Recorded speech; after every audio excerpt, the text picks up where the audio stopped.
अस्सलाम वालेकुम, आप देख रहे हैं मेरा ऑफिशियल यूट्यूब चैनल। मैं हूं यशफीन जमाल। नाज़रीन, आज के दिन की कुछ बड़ी 2-3 खबरें, उन पर खबरें तो आप तक पहुंच गई होंगी यकीनन। उन पर कुछ अपना तज्ज़िया तबसरा आपके साथ शेयर करेंगे। ख़ावर मानिका साहब 4 साल के बाद उनकी गैरत ने हमने देखा कि जोश मारा है और उन्होंने फ़ैसला किया कि कुछ ऐसी तफसीलात जो कि बिल्कुल ही पर्सनल हैं, होती हैं किसी भी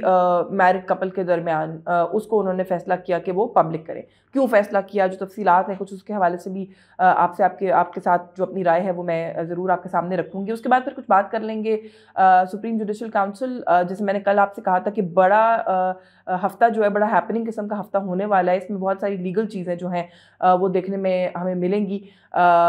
तो उसके हवाले से भी नवाज़ शरीफ साहब की भी जो है वो आज हेयरिंग है। देखते हैं कि उसके बाद क्या मामलात जो हैं वो सामने आते हैं, वो स्टोरी कैसे डेवलप होती है। लेकिन सुप्रीम जुडिशल काउंसिल कल क्योंकि वहाँ पे हेयरिंग हुई, एक जज साहब जो हैं उनको क्लीन चिट मिल गई और दूसरे जज साहब जो हैं वो फ़िलहाल लग रहा है कि फंसे हुए दिखाई देते हैं। तो ये क्या मामला है, ये भी आपके साथ शेयर करते हैं आज के वीलॉग के अंदर। And at the same time कुछ बात करेंगे कि इस मुल्क के अंदर जहाँ पर सियासी इख्तलाफ तो हम देख रहे हैं कि है ही, बिलावल भुट्टो ज़रदारी साहब का ये कहना कि मुल्क में इलेक्शंस के बाद भी इस्तेहकाम नहीं आएगा, क्योंकि एक वज़ीर आज़म बनेगा और दूसरा जो है वो सड़कों पर निकलकर धरने देगा। और वजह ये बताई उन्होंने कि इलेक्शन साफ और शफाफ नहीं हो रहे, जिसकी वजह से उन्होंने कहा कि ये सूरत हाल जो है वो पेश आ सकती है। तो थोड़ा सा ये जो एक स्टेटमेंट है और इस वक्त इन दोनों जमातों का जो आपस में मामला चल रहा है उसको भी एनालाइज करने की कोशिश करेंगे। लेकिन पहले बात कर लेते हैं कुछ ख़ावर मानिका साहब की। ख़ावर मानिका साहब को 4 साल के बाद, अच्छा मामला इसलिए भी दिलचस्प है कि ख़ावर मानिका साहब, आपको पता है कि एक केस में काफ़ी अरसे से जो है वो थे, ज़ेर हिरासत थे। केस ये था कि कब्रिस्तान की ज़मीन पर शादी हॉल की जो है वो तामीर की गई, जिसकी वजह से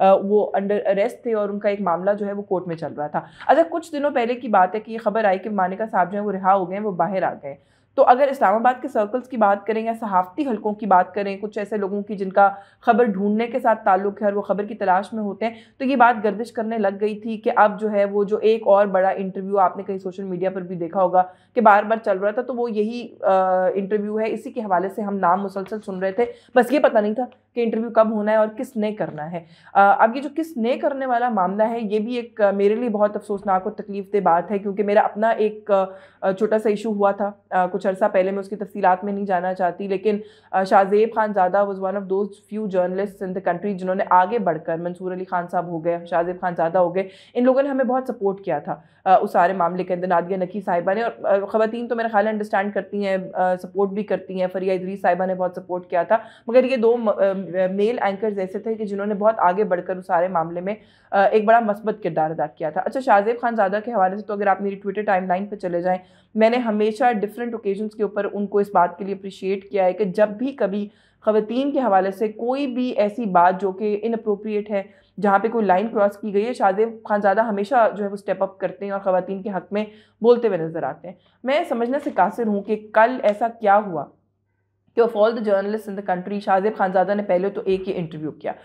अब ये भी एक ऑफ कोर्स एक खबर है या एक फील है इस्लामाबाद के अंदर कि ये इंटरव्यू भी अंडर ड्यूरेस हुआ है, जैसे कुछ पहले इंटरव्यूज़ की बात करते तो पहले तो दबाव के ज़ेर दबाव अगर कोई इंटरव्यू हो रहा है तो वो इटसेल्फ गलत है। फिर उसके बाद अगर आप इंटरव्यू कर रहे हैं तो line of questioning, Shahzeb Khanzada is a very senior journalist, one of the best in the country. उनके प्रोग्राम्स, उनका एनालिसिस, उनका बात करने का अंदाज़, मेरा ख्याल है कि जैसे मैंने कहा कि वो सर फ़हरिस्त जो कुछ मुल्क के बड़े सहाफ़ी हैं उनके अंदर उनका शुमार होता है। और फिर इस इशू के ऊपर कि ख़वातीन को मत ड्रैग करें इस तरह की डर्टी पॉलिटिक्स के अंदर, शाहज़ेब ने कभी कोई किरदार अदा नहीं किया। जो कि हमने कल देखा कि जो लाइन ऑफ क्वेश्चनिंग थी वो इस कदर पर्सनल थी और इस तरह की थी कि जिससे लग ये रहा था सुनने वाले को कि जो इंटरव्यूअर है वो एक खातून के हवाले से, उनके किरदार, उनके कंडक्ट, पर्सनल कंडक्ट के हवाले से कोई ख़बर या कोई चीज़ निकालना चाहता है, जो कि बड़ा ही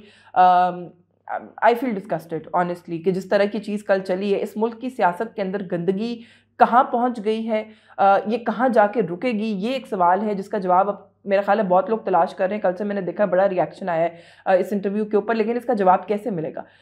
पॉलिटिक्स के अंदर इस तरह अगर मरीम नवाज़ साहिबा के बारे में किसी ने कभी कोई गलत बात कही तो हमने उसको कंडेम किया, हम कंडेम करेंगे। शीरीन मज़ारी साहिबा के हवाले से एक जुमला कहा गया था फ्लोर ऑफ द हाउस के ऊपर, हमने उसको भरपूर तरीके से कंडेम किया था। लाइक ए सेट के शाहजेब जो है वो सबसे ऊंची आवाज़ों में एक आवाज़ थे जब भी इस तरह का कोई भी इंसिडेंट हुआ जहाँ पर वो हुआ। बल्कि मैं तो हैरान हूँ कि कैप्टन सफदर साहब वो कुछ कंजर्वेटिव होने के लिए नोन हैं, उनकी कुछ चीज़ों के बारे में हमेशा ये कहा जाता है कि वो पॉलिटिकली करेक्ट बात नहीं करते। इवन ही हैड टू से इस इंटरव्यू के ऊपर कि अगर हम ये चीज़ें दिखाएंगे और इन चीज़ों का फ़ायदा उठाने की कोशिश करेंगे, हमारी अपनी लिस्ट तो फिर बहुत लंबी है। उन्होंने कहा जी तंजीम साजियाँ फिर हमारी जमात के अंदर भी माजी में होती रही हैं, फिर और भी उन्होंने कहा जी बड़ी लंबी फहरिस्त है जो खुल सकती है। तो फिर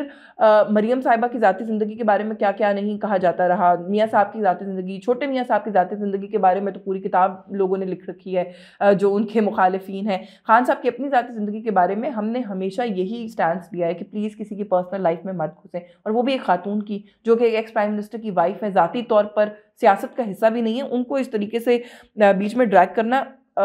खावर मानिका साहब का जो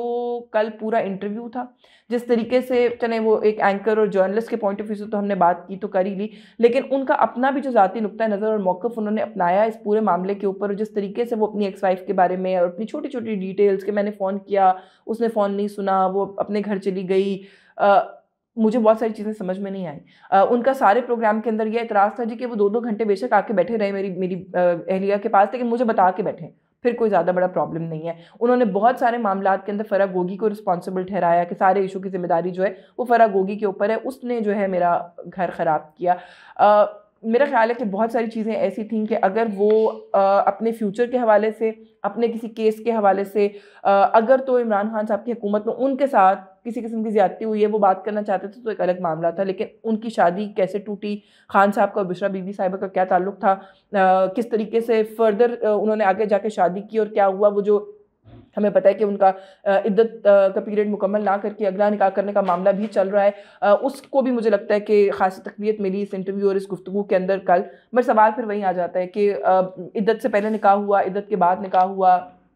वो किसी की एहलियाँ थीं, खान साहब जाके 4-4 घंटे बैठते थे या 10 घंटे बैठते थे, इजाज़त से बैठते थे या बिना इजाज़त बैठते थे, इससे क्या खान साहब की मकबूलियत पर एज़ अ सियासी रहनुमा, एज़ अ पॉलिटिकल लीडर कोई फ़र्क पड़ेगा? सवाल तो ये है। इस इंटरव्यू की हमारी पॉलिटिकल डोमेन के अंदर क्या ज़रूरत और गुंजाइश क्या कोई बनती थी, ये भी एक सवाल है। इस इंटरव्यू को करने से क्या किसी के जर्नलिस्टिक करियर के अंदर कोई शाइनिंग स्टार ऐड होगा, ये भी एक सवाल है। मैं तो बल्कि ये समझती हूँ कि खानज़ादा साहब को इस इंटरव्यू को शायद अपने पॉलिटिकल करियर का हिस्सा तस्वुर नहीं करना चाहिए, उसको किसी तरह डिलीट करने की कोशिश करनी चाहिए, क्योंकि ये उनका एक बड़ा अच्छा शाइनिंग करियर है, उसके साथ कि कहीं जाता नहीं है, बैठता नहीं है ये सारा मामला। किसी भी खातून को मलाइन करने की किसी भी कैपेसिटी में कोशिश करेंगे तो हम उसके लिए आवाज़ उठाएंगे। बात सिर्फ इतनी सी है। मैंने थोड़े दिन पहले नवाज शरीफ साहब को जो उन्होंने जलसे में बैठी हुई ख़वातीन के हवाले से बात की थी, मैंने उसके ऊपर वीलॉग किया था, मुझे बड़ा क्रिटिसिज्म उसके ऊपर आया है प्रो नून लीग हलकों की तरफ से। बट मैं जैसे कह रही हूँ कि मैं इर्रिस्पेक्टिव के कोई खातून किस जमात की है, अगर आप इस तरह बिला वजह किसी को टारगेट करेंगे और सिर्फ इसलिए कि वो खातून है, उसकी कैरेक्टर असैसिनेशन आसान है,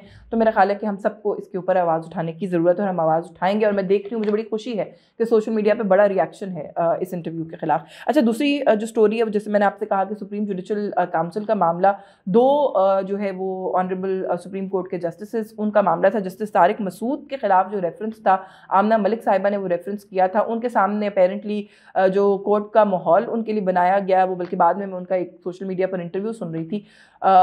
वो तो बड़ी आबदीदा भी हो गई, वो रो पड़ी। उन्होंने कहा जी कि मुझे आला अदलिया के सामने जाके पता लगा कि वो आला और मैं अदना हूँ। बल्कि कुछ खबरों के मुताबिक तो उन्होंने कहीं पर यह भी कहा जी कि मुझे चीफ जस्टिस की तरफ से ये कहा गया कि आपको ऐसी जगह पे फेंका जाएगा जहाँ से आप वापस नहीं आ सकेंगी। ये अब उन्होंने कुछ रिपोर्टर्स को कहा है। तो उनका कहने का मकसद ये था कि जो पावरफुल हैं उनके खिलाफ आप आवाज़ ना उठाएं इस मुल्क में, तो बेहतर है, क्योंकि मैंने कोशिश की है आवाज़ उठाने की और जो मुझे रिएक्शन मिला है वो ऐसा नहीं था जो कि मैं एक्सपेक्ट कर रही थी। उन्होंने कहा जी मैं बड़ी प्रोटेस्ट वगैरह ऑर्गेनाइज कराती रही हूँ, मैं बड़ी एक्टिविज्म करती रही हूँ, लेकिन ये जो मैंने फेस किया वो मैंने कभी फेस नहीं किया था। बट हैविंग सेड दैट, ये साबित किया गया कोर्ट के अंदर, जो शिकायत या रेफरेंस था आमना मलिक साहिबा का, उसको सामने रख के बताया ये गया है कि वहाँ पर ये कहा गया कि जो दरख्वास्त गुजार हैं उन्होंने ख़ुद कहा है कि जी हमें तो कुछ डॉक्यूमेंट सामने रखे गए थे, उनकी बुनियाद पे हमने किया है, तो शायद केस वाकई ही नहीं बनता जस्टिस तारिक मसूद के ख़िलाफ़, जिसके ऊपर जो एडवोकेट अजहर सिद्दीक हैं और आमना मलिक हैं उनके ख़िलाफ़ कानूनी कार्रवाई की दरख्वास्त की है जस्टिस तारिक मसूद ने। और उन्होंने कहा है जी कि ये सारा तज़हीक आमेज़ केस जो मेरे ख़िलाफ़ बनाया गया उसका मकसद मुझे अवाम में बदनाम करना है। और क्योंकि एक प्रेस रिलीज़ भी इशू की गई, मीडिया पर भी इस इशू को उछाला जा चुका है, तो जस्टिस तारिक मसूद ने ये नुक्ता जो पॉइंट है वो भी वहाँ पर उठाया है कि पब्लिकली मुझे इस सारे मामले के अंदर जो है वो किया गया है, मेरी तज़हीक की गई है, हतक की गई है, तो अब पब्लिकली बरी कराना भी सुप्रीम जुडिशल काउंसिल का ही काम है, उन्हीं को कराना पड़ेगा। अच्छा, जहाँ पर एक तरफ ये मामला था जस्टिस तारिक मसूद का, वहीं पर जो दूसरे जज साहब हैं उनके लिए मामला जो है वो अभी तक कुछ सॉर्ट आउट होता हुआ नज़र नहीं आ रहा। जस्टिस मज़ाहिर नकवी 10 जो है वो उनके ख़िलाफ़ वो हैं, शिकायत हैं मजमूई तौर पर, जिसके अंदर संगीन मिसकंडक्ट, आमदन से ज़ायद सासाजात का मामला भी है। और फिर उसके बाद एक लीक्ड फ़ोन कॉल का इशू भी है, जो कि पंजाब के जो साबिक चीफ मिनिस्टर हैं परवेज़ इलाही साहब, उनके साथ हम सबको पता है मंजर आम पर आई थी। तो इस सारे इशू के ऊपर जो है वो कल जायज़ा लिया गया इन सभी शिकायत का तफसील के साथ, और आज उसके ऊपर फर्दर प्रोसीडिंग होनी है। जस्टिस तारिक मसूद ने अलबत्ता इसको चैलेंज कर दिया है, सॉरी जस्टिस मज़ाहिर नकवी ने इस इशू को जो है वो चैलेंज कर दिया। उन्होंने कहा ये कि 27 अक्टूबर को जो प्रेस रिलीज़ की गई थी, जो मेरे बुनियादी हकूक़ हैं, ये एक तो पहले उनकी ख़िलाफ़ वर्जी है। अच्छा, फिर साथ ही साथ उन्होंने ये भी कहा कि जो मुहिम मेरे ख़िलाफ़ चलाई जा रही है वो बुनियादी तौर पर अदलिया की आज़ादी को कर्ब करने की एक मुहिम है, उसके ऊपर गौर करने की ज़रूरत है। एंड साथ ही साथ उन्होंने ये भी कहा है कि जी बुनियादी हकूक़ की बात मैंने आपको बता दी, उन्होंने ये भी कहा है कि जो सुप्रीम कोर्ट में जो दरख्वास्त है, सुप्रीम कोर्ट में दरख्वास्त की है अपने वकील के थ्रू, और कहा है कि ये जो भी कार्रवाई मेरे खिलाफ हो रही है इसको ख़त्म किया जाए। मुझे बुलाकर मुझसे पहले सुना नहीं गया और ये रेफरेंस और ये सारी प्रेस रिलीज़ कर दी गई। नुक्ता नज़र जो है वो पहले मेरा इसके अंदर जाना ज़रूरी था। तो लेट्स सी कि ये मामला जो है वो किस तरफ जाता है। और आखिर में जो खबर मैंने शुरू में आपसे कहा था कि बात करेंगे कुछ बिलावल भुट्टो साहब के हवाले से, नौशहरा में कल बात कर रहे थे बिलावल साहब। अच्छा, मैंने अभी आई थिंक कल वाले वीलॉग के अंदर इस पर बात भी की थी कि पीपल्स पार्टी की तरफ से ना कुछ पॉजिटिव वाइब्स आने लग गई थी। जरदारी साहब का कहना कि हमें इलेक्शन कमीशन पर पूरा एतमाद है, हम किसी भी सूरत हाल में इलेक्शन लड़ सकते हैं,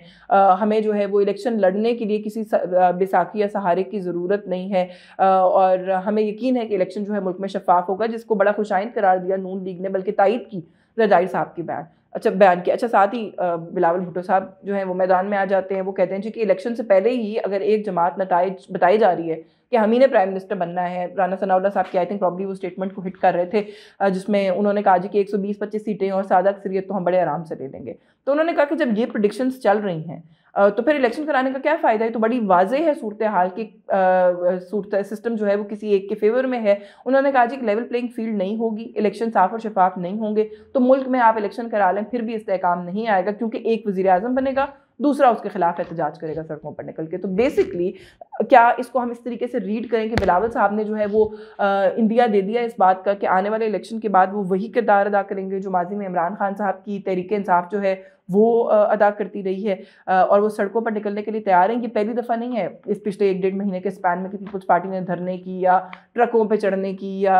प्रोटेस्ट करने की जो है वो इंडिकेशन दी हो। जब इलेक्शन की तारीख का ऐलान नहीं हो रहा था तब भी मुख्तलिफ पीपल्स पार्टी के रहनुमा बशमूल बिलावल के ये कहते हुए नजर आए कि अगर इंतखाबात की तारीख नहीं दी जाएगी तो हम सड़कों पर हो सकते हैं। तो क्या पीपल्स पार्टी अब कुछ, क्योंकि मैंने अपने वीलॉग्स में अपने प्रोग्राम्स में ये भी बात बार बार कही कि मुझे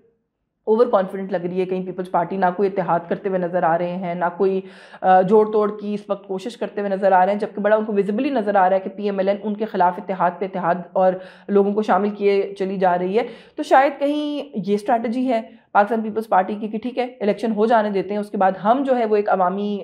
उसका मुहिम का आगाज़ करेंगे और हम अवाम के पास जाएंगे और हम धरना देंगे। तो सवाल फिर यही आ जाता है कि क्या इस मुल्क के अंदर केओस कभी ख़त्म नहीं होगा, क्योंकि इस वक्त तो सूरत हाल ऐसी नज़र आ रही है। हनीफ अब्बासी साहब से कल बात करने का मौका मिला, उन्होंने कहा जी कि पीपल्स पार्टी का के लिए एक ही पैगाम है कि मेहनत करें, हसद ना करें, धमकियाँ ना दें इस तरीके की। और वो तो प्रेडिक्शंस की अगर बात है तो वो तो दावा कर गए कि बलूचिस्तान में भी हमारी हुकूमत बनेगी, खैबर पख्तूनख्वा में भी हम कोलिशन में हुकूमत बनाएंगे, सिंध में हम कांटे का मुकाबला करेंगे पीपल्स पार्टी से और खूब टक्कर देंगे, और वफाक में तो उन्होंने कहा कि जी इट्स अ गिवन हुकूमत हमारी ही बननी है। तो इस माहौल के अंदर पीपल्स पार्टी, एक तो ये जो मिक्स्ड रिएक्शन है, peoples party good cop bad cop कर रही है कि जरदारी साहब जो है वो तायद कर देते हैं, बिलावल साहब आके